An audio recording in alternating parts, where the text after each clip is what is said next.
আসসালামু আলাইকুম ভিউয়ার্স, আশা করি সবাই ভালো আছেন। ফেসবুক পেজ কিভাবে ডিঅ্যাক্টিভ করবেন সেটাই আজকে আপনাদের দেখাবো। তো ফেসবুক পেজ ডিঅ্যাক্টিভ করার জন্য প্রথমে ফেসবুক অ্যাপসে প্রবেশ করবেন। তারপরে উপরে ডান পাশে দেখতে পাচ্ছেন 3 লাইন দেওয়া, ওইখানে ক্লিক করবেন। তারপরে আমি মার্ক করে দিয়েছি, ওইখানে ক্লিক করবেন। তারপরে এখানে আপনি যে পেজটা ডিঅ্যাক্টিভ করতে চান সেটাতে ক্লিক করবেন, অর্থাৎ সেই পেজে প্রবেশ করবেন। তারপরে উপরে ডান পাশে দেখতে পাচ্ছেন পেজের প্রোফাইল আইকন দেওয়া, এখানে ক্লিক করবেন। তারপরে সেটিংয়ের আইকন দেওয়া, এখানে ক্লিক করবেন। তারপরে নিচের দিকে স্ক্রল করে নিচে যাবেন।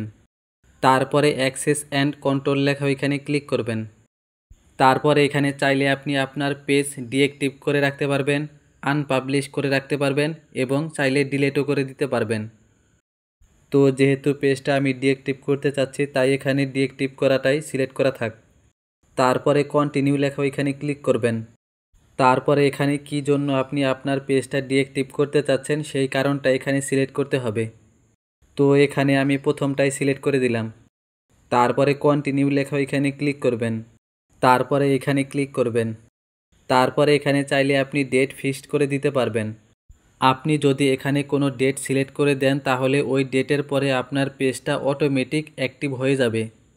তো যেহেতু আমার ইচ্ছা মতো আমি পেজটা অ্যাক্টিভ করব, তাই ডোন্ট রিঅ্যাক্টিভ অটোমেটিক্যালি ওইটা সিলেক্ট করে দিলাম। তারপরে কন্টিনিউ লেখা, এখানে ক্লিক করবেন। তারপরে এখানে চাইলে আপনার পেজের ইনফরমেশনগুলো আপনি ডাউনলোড করে রাখতে পারবেন। যেহেতু আমি ডাউনলোড করব না, তাই এটাতে আমি ক্লিক করলাম না। তারপরে কন্টিনিউ লেখা, এখানে ক্লিক করবেন। তারপরে ডিঅ্যাক্টিভ পেজ লেখা, এখানে ক্লিক করবেন। তারপরে এখানে দেখতে পাচ্ছেন আমার পেজটা ডিঅ্যাক্টিভ হয়ে গিয়েছে। এখানে কখনো কখনো ফেসবুক পেজ ডিঅ্যাক্টিভ করার সময় ফেসবুক অ্যাকাউন্টের পাসওয়ার্ড চায়।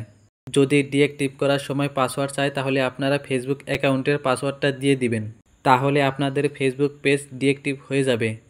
তো এভাবে আপনারা খুব সহজে ফেসবুক পেজ ডিঅ্যাক্টিভ করে নিতে পারবেন। ফেসবুক পেজ ডিঅ্যাক্টিভ করতে আপনাদের যদি কোনো সমস্যা হয় তাহলে তা কমেন্টে অবশ্যই জানাবেন। তো আজকের ভিডিওটি এই পর্যন্তই, দেখা হবে অন্য কোনো ভিডিওতে। সেই পর্যন্ত ভালো থাকবেন, সুস্থ থাকবেন। আসসালামু আলাইকুম।